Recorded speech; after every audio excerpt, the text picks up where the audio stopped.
आप सभी को जय मसीह की दोस्तों, वर्शिप टीवी एंड प्रेयर में आपका स्वागत है। प्रभु यीशु मसीह के नाम में हम आपका स्वागत करते हैं। हम इस वीडियो में बात करेंगे आप अपनी जिंदगी में हर एक मसीह भाई बहन परमेश्वर की आराधना, उसकी स्तुति और उनसे विनती करता है। ये वचन आप जरूर पढ़ें जो मैं आपको बताने जा रहा हूँ। अगर आप अपनी लाइफ में 5 ऐसे पाप करते हैं तो प्रभु आपकी प्रार्थना नहीं सुनेगा, वो आपकी प्रार्थना का उत्तर नहीं देगा।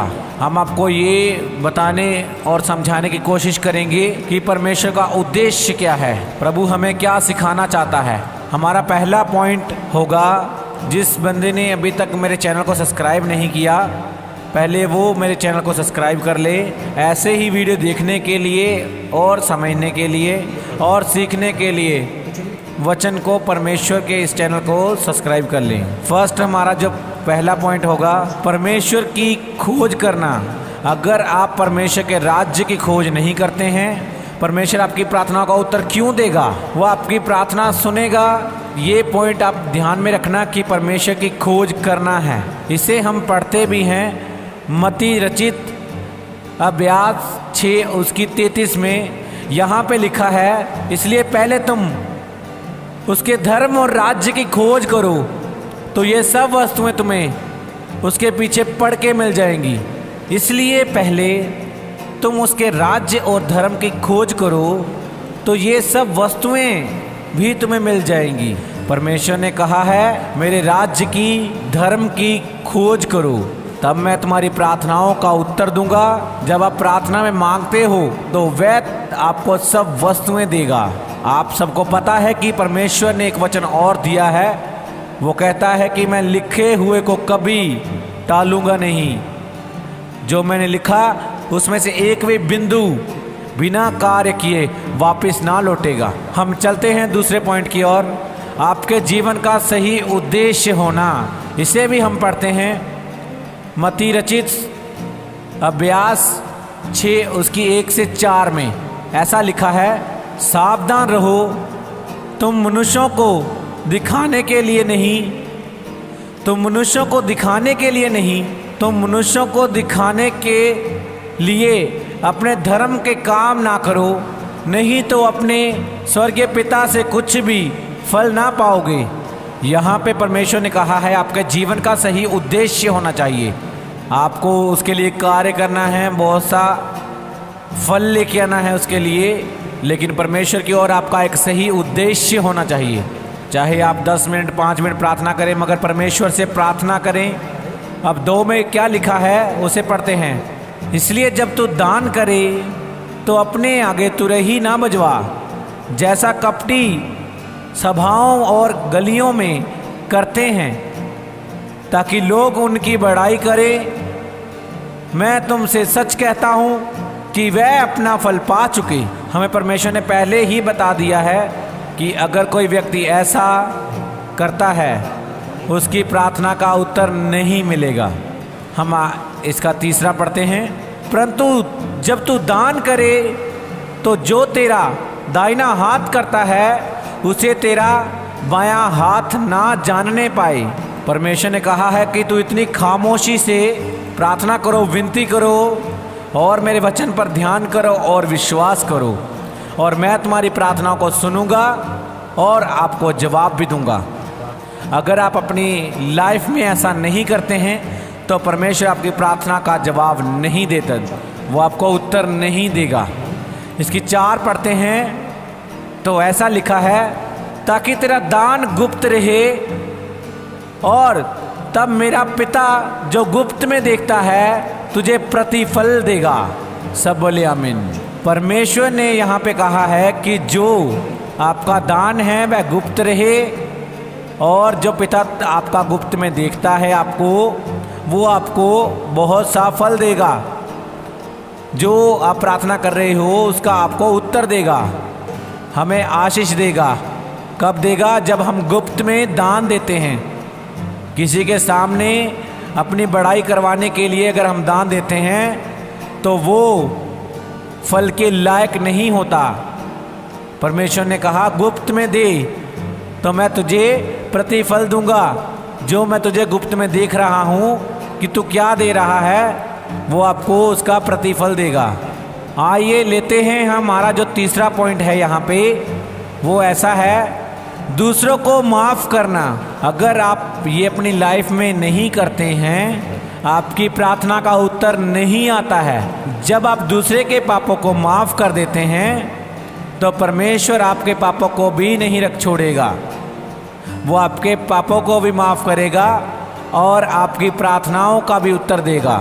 जैसे हम पढ़ते हैं मत्ती रचित सुसमाचार अध्याय 6 उसकी 14 में, इसलिए यदि तुम मनुष्य के अपराध क्षमा करोगे तो तुम्हारा स्वर्गीय पिता भी तुम्हें क्षमा करेगा।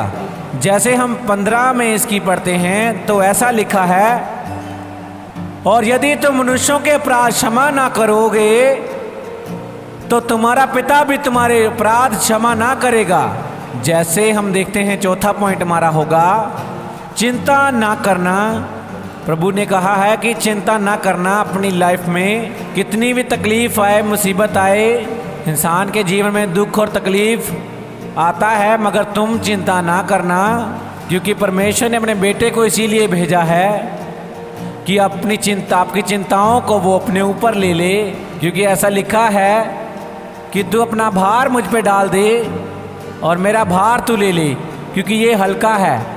इसके लिए भी हम एक वचन को पढ़ते हैं, मत्ती रचित सुसमाचार अध्याय 6 उसकी 31 में लिखा है, इसलिए तुम चिंता करके यह ना कहना कि हम क्या खाएंगे और क्या पिएंगे या क्या पहनेंगे। परमेश्वर ने हमें यहाँ पे यह कहा है कि ये चिंता करके कभी ना कहना कि हम क्या खाएंगे, क्या पिएंगे और क्या पहनेंगे, क्योंकि आपका पिता, आपका प्रभु अभी है जिसकी तुम सब आराधना करते हो। इसीलिए परमेश्वर ने कहा है कि तुम मुझसे प्रार्थना करो, जिस चीज़ की तुम्हें ज़रूरत है मैं तुम्हें उसे दूंगा। इसके लिए आपको क्या करना होगा, परमेश्वर से खुशहाल मन से प्रार्थना करनी होगी। दुखी मन से नहीं, बल्कि खुशी मन से, खुश मन से अगर प्रार्थना की जाएगी तो वो आपकी सुन लेगा, भले आप दुख में क्यों ना हो। जैसे हमारा लास्ट पॉइंट होगा 5 नंबर, हमारा 5वां पॉइंट है दोष मत लगाओ। किसी की लाइफ में, किसी की ज़िंदगी में कभी भी दोष मत लगाओ। आपकी ज़िंदगी में कितना भी आपका बुरा क्यों ना सोचा हो उसने, मगर आप दोष मत लगाओ, आरोप मत लगाना, क्योंकि परमेश्वर ने कहा है। इसके लिए भी हम एक वचन को पढ़ेंगे जो है मत्ती रचित सुसमाचार अध्याय 7 उसकी 1 में ऐसा लिखा है, दोष मत लगाओ क्योंकि तुम पर भी दोष ना लगाया जाए। परमेश्वर ने यहाँ पे कहा है कि दोष मत लगाओ कि तुम पर भी दोष ना लगाया जाए। जैसे कि एक व्यक्ति दूसरे व्यक्ति के ऊपर झूठा आरोप लगाता है, हम अगर कचहरी में देखेंगे तो वहाँ बहुत से झूठ बोले जाते हैं। वहाँ बोला जाता है कि अगर एक कटघरे में एक चोर को खड़ा कर दिया जाए तो वो बहुत सी बातें कहेगा कि मैंने चोरी नहीं की, और दूसरे लोग उसको बोलेंगे कि इसी ने चोरी की है। चाहे उसने चोरी की ना भी हो तब भी उसके ऊपर दोष लगाएंगे। हालेलुया। इसलिए परमेश्वर चाहते हैं कि तुम किसी पे दोष ना लगाओ, कि तुम पर भी दोष ना लगाया जाए, क्योंकि परमेश्वर फिर आपकी प्रार्थनाओं का उत्तर कभी नहीं देगा। जैसे कि हम मत्ती रचित सुसमाचार अध्याय 7 उसकी 2 में पढ़ते हैं, क्योंकि जिस प्रकार तुम दोष लगाते हो उसी प्रकार तुम पर भी दोष लगाया जाएगा, और जिस नाप से तुम नापते हो उसी नाप से तुम्हारे लिए भी नापा जाएगा। परमेश्वर ने भी ये कहा है कि जिस व्यक्ति के ऊपर आप दोष लगाते हो उसी प्रकार आप पर भी दोष लगाया जाएगा, और जिस तरह आप उसको देखते हो, उसके बारे में सोचते हो, उसी तरह तुम्हारे बारे में भी सोचा जाएगा। इसीलिए परमेश्वर ने कहा जिस नाप से तुम नापते हो उसी नाप से तुम्हारे लिए भी नापा जाएगा। जिस व्यक्ति के लिए आप एक अच्छा काम करोगे तो वो परमेश्वर भी आपके लिए अच्छा काम ही करेंगे। जिस व्यक्ति के लिए आप बुरा काम करोगे तो परमेश्वर आपके लिए भी बुरा काम ही करेंगे और आपकी प्रार्थनाओं को नहीं सुनेंगे। इस वचनों के माध्यम से आपको आशीष मिली होगी। इस वचनों को अपने भाई और बंधुओं के साथ शेयर करना, ताकि उनको भी परमेश्वर के राज्य की खोज करने का अवसर मिल सके।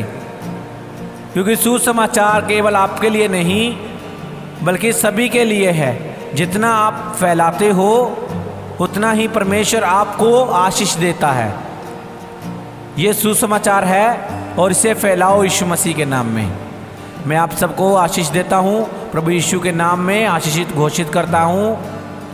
आपको शांति देता हूँ प्रभु की, कि आपके ऊपर शांति है प्रभु की। आप सभी ब्लेस हैं, यीशु मसीह के नाम में हम मांगते हैं, आमीन।